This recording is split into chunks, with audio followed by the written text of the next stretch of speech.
noon, ang inuuna nilang gawin is i-construct is kusina. Yun ang inuuna. Opo.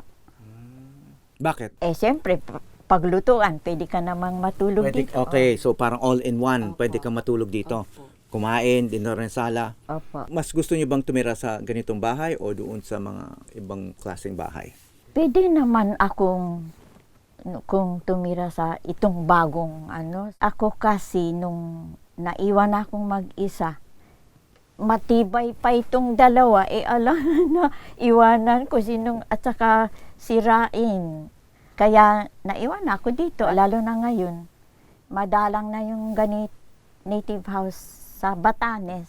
Para mayroon pang makita yung bagong generation na ano nila ay yung bahay ng mga lolo nila noon.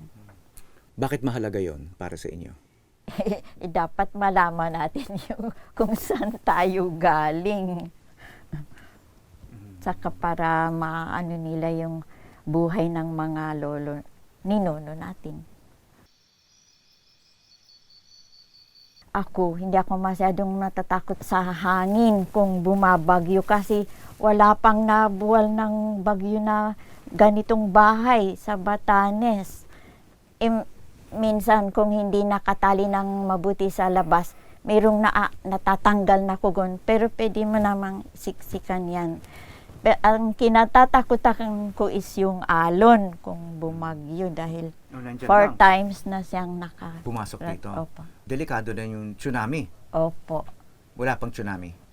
Yung dalawang na-announce na tsunami, lahat ng tao pumunta sa bundok dyan at sa bundok dito. Pero hindi na nakarating dito. Yung Japan nung 20, ano yan? Hindi umabot. Hindi.